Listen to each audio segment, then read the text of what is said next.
Hello everybody. So today I'm going to be teaching from 8 a.m. to 4 p.m. I'm super excited about it.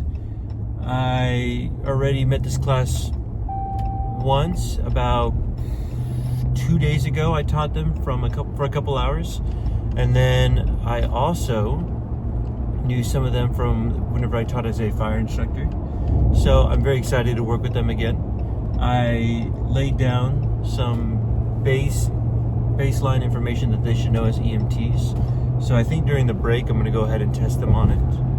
We were only supposed to go over 2 chapters when I taught 2 days ago, but we actually went over 3 chapters, so that was a lot of fun. Just very excited in general. And I think what I'm going to do is I'm going to do a YouTube Shorts thing. Golly, I need to shave so badly, but I'll shave later tonight. It's fine because I have work tomorrow. I think what I'm going to do is I'm going to do some type of YouTube Shorts thing where I go over what I'm planning on doing for the YouTube channel once a day, maybe, or once every couple days. And I'll talk about like, hey, so right now personally I'm in between, like, should I make an EMS workbook for practice questions, or should I try to develop an app? I think both of them would be really exciting to get into, but I have almost no knowledge in both avenues. Now, just because I have no knowledge doesn't mean I'm not interested in learning. And I'm sure that there's some really friendly ISO app developing systems that I can partake in. And at the same time, I'm already messing with InDesign for Adobe. But I think it'd be really cool if I did a YouTube Shorts during my whole journey on it. So I'm very excited for it. I think it'll be a lot of fun. I'll just talk about maybe everything that I'm doing EMS or fire related too. So very excited for that. I'm not excited that I'm driving over here at 8 in the morning. I wanted to stay laying down in bed, but when you know it's just a part of it, just a part of teaching.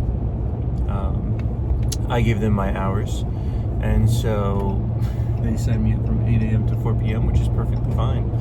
I'd rather take the hours and not take them, right? This class has been really fun so far working with them. Everyone gets a little frustrated whenever they do some of the quizzes, because whenever they ask me for they'll talk to me after they take a quiz. They'll be like, hey Mario, I had this question and I picked this answer. And I'll be like, well, I thought it was the exact same answer. And we're both wrong. It ended up being a different answer. And of course students get really frustrated. They're like, well, if you thought that and I thought that, then how is this fair? It's just part of taking these practice quizzes, right? This course is more so not really. A lot of people, whenever they take college courses, for instance, you want to make the best grades you can because you want an A for your GPA, which is great.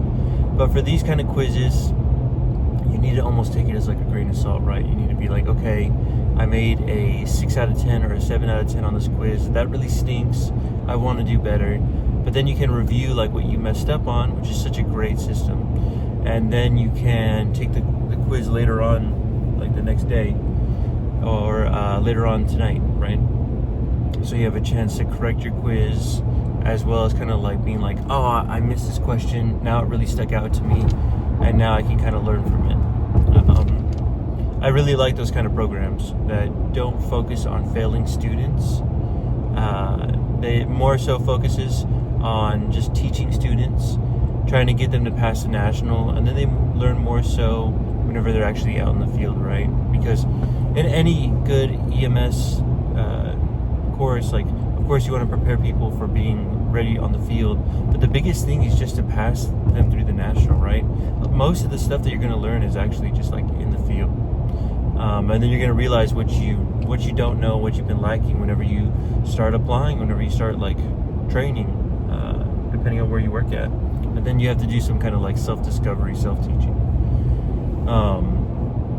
So that's kind of the programs that I've been indoctrinated in, or where I've been teaching, where I helped with like Texas EMS Academy. I've helped at Annville Fire Department, where we taught like EMT and AEMT courses.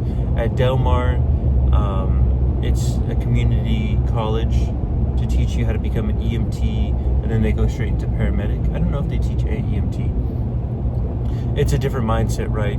Where they have excessive clinical hours, which is fantastic, because then like you're really prepared in the field. I mean, I'm a little biased. Like whenever I have a student, one of the main focuses that I have, of course, is just how do I get them to pass the national? And then they can do some self-learning on their own. And then by teaching them how to pass the national, I usually help them discover some weaknesses and make them a better EMS student too, or just a better person whenever it comes to medical information in general. They think that they get too excited, they learn nitty-gritty information, when really they just need to take a step back and realize like, hey, I don't know my foundational knowledge. Hey, I don't know my base vital signs. I don't know my EMT basic medications or my AEMT medications, and then go from there, right? It's just part of the learning process. Special shout out to CCFD, or Corpus Christi Fire Department. First off, I work at Annville Fire Department, and we work alongside CCFD, or Corpus Christi Fire Department. I don't know if I mentioned this in a previous video, all the time. First off, they are extremely helpful. Whenever you see them on scene, you're always going to be like, oh, good. These guys are going to get me like an IV established early on, which is fantastic. But they're always very nice on scene. They have an amazing department. I love Annville Fire Department, but I have a huge respect for Corpus Christi Fire Department and everything that they do, what they bolster. Whenever you have a code and you have to work with them, you know you're working with great people. And they're all medics, which can be fantastic whenever it comes to codes. I just spilled some of my drink, which is great. But a lot of the guys, I'll be in the break room or something, and then they'll ask me questions about my YouTube channel because they saw it, and then they'll ask about it's usually about the 96 hours on duty or something like that.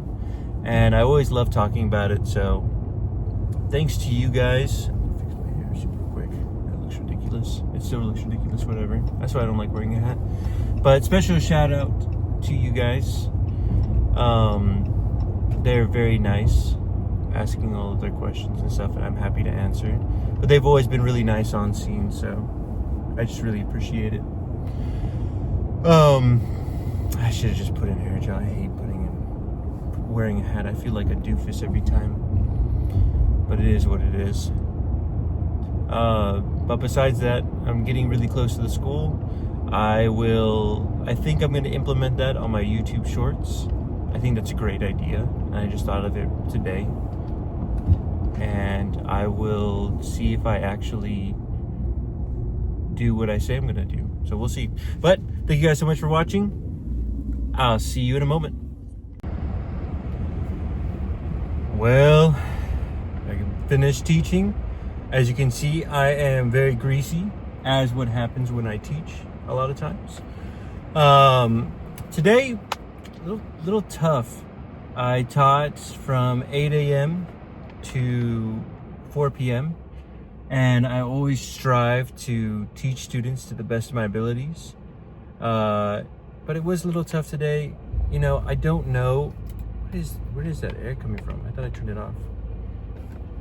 I don't know what the heck? Why is it making the air noise? Where's the air coming from? Whatever, I don't care. Anyway, I definitely tried to the best of my abilities to prepare these students for their quizzes, their tests. Really, I'm just interested in them passing their national. But unfortunately today, I didn't really help them as much as I would have liked. Okay, I just had to make sure they weren't all gonna go, or else we could turn. I feel like I kind of helped the students, but there are just some questions that I can't, I don't get the test bank whenever they take their quizzes, so I can only tell them what I would pick as the right answer. Sometimes I don't always agree with the test bank, And so it's really tough for me to teach and kind of go past that, where I, of course, don't discredit the agency, because there's a reason why they have these answers and these test questions. And then support them, of course, because I believe that they're correct. But also, I struggle with just trying to find the correct answer, because I'm like, well, I would do this or I would do that. So it's a real fine line working as an instructor and then having to deal with that. It's unfortunate when it happens, but it does happen. But it was a really fun group of students. After I gave them their second exam, I think that they started to dislike me a little bit, which is okay. I wouldn't like me too much either after having to do that. But I really did enjoy teaching them. I thought that it was just a lot of fun in general, and I definitely feel blessed for the opportunity to work with them. My throat hurts really bad because I talked way too much. It was pretty dreadful after the first half, after like the lunch break. It was really cool. The boss man, he paid for my lunch, and we got to eat together, so that was really cool. I always like getting free lunch, but I was like, oh, I'll pay. You know, I'm happy to do it, because he was ordering his food. He's like, no, I got it. It's like, oh, okay, all right, you can pay for my lunch. And I tried to order the cheapest thing, and then he was like, oh, well, if you're getting these fries, you should get this and this on top. And I was like, well, that's extra, but okay, if you insist. And it was really good, so that was really sweet. I'm definitely someone where everybody talks about, oh, we need raises this year. We need raises. And then the management throws a pizza party and expects everyone to be cool with it. I'm the guy in the back smiling with like a party hat, eating the company slice of pizza like, we don't need raises that bad. You know, I got a slice of pizza. I'm happy. So it's probably not the best work mentality, but I mean, it's gotten me pretty far. I have the AC turned off because I know it'll disrupt the audio. But man, it is getting hot in here, but I can't take off my sweater because I'm driving, and that would be dangerous. But I really want to take it off. I sure did have a blast though teaching today. I wish I had the students for more time so I could go more into every subject, but I feel like I went over everything like an appropriate time. I went over some side tangents and gave them some extra times to review everything. One of the big things that I love about that place is that it's a facility where we don't try to fail students. We just try to work with them. And I hate it when students do bad on quizzes, because yes, part of it is they're not paying attention enough with the material, and they didn't understand it properly, and that's a fair assessment. But then part of it is also my instructor capabilities, right? Like, for instance, we were talking about O2 cylinders, and we were talking about the regulator and it attaches on the O2 cylinder, and I was like, this isn't too important for the topic right now since we're talking about airway, so I kind of glanced over it. And then they had a bunch of test questions on it, and it's my fault and my failure as an instructor where I didn't talk about the topic as much as I should have, because I didn't realize it would have been on the quiz or on the test as much. And so, I went over it with the students afterwards. It is an open book for the test, but it's kind of like, if I would have talked about it more and paid more attention to it, then the subject you probably would have understood what we were looking for more clearly. So I always feel bad when that happens. I definitely use it as a learning moment. Like, this is something that'll stick to me next time I teach about airway, for instance, for a student group. But you don't know what you don't know until you realize what you don't know, right? So I recognize that I didn't understand the importance, at least for testing, when it comes to the O2 regulator. And it's something that I'll have to pay attention to in the future, because I want all the students to do great. Because when they do great, it's because I, as an instructor, taught them great. And when they struggle, it makes me look bad, because I'm not doing part of my job properly. Even if I do teach them a bunch of important things, There's a fine line between teaching them fun, interesting topics and teaching them to pass a national, and then missing an important topic. So, something to think about. But I did have a really nice day. It's a really pretty day. I got out a little early, so I'm excited. I'm gonna go spend some time with my daughter. It is getting very hot in this car. I'm gonna turn on the O2, or not the O2.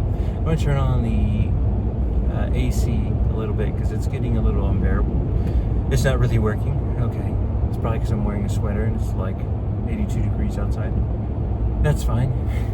I don't care. Anyway, thank you guys so much for watching. I really appreciate all of your support. And if you did like this video, please like, comment, and subscribe. Thank you to our channel members, for Nathan Smith and I think it's Stephen Richardson. I'm gonna probably have it popped up right here. But we really appreciate you channel members. You help make this educational content free. And I appreciate all of you guys for liking, commenting, subscribing, even just watching alone. That's super kind of you guys. Just any engagement always helps. If you do want to ask something, leave a comment. I'll do my best to answer it. Or you can join the Discord and we can talk about it there, because I usually try to frequent that at least once a day. But I will see you guys on the next one. See ya.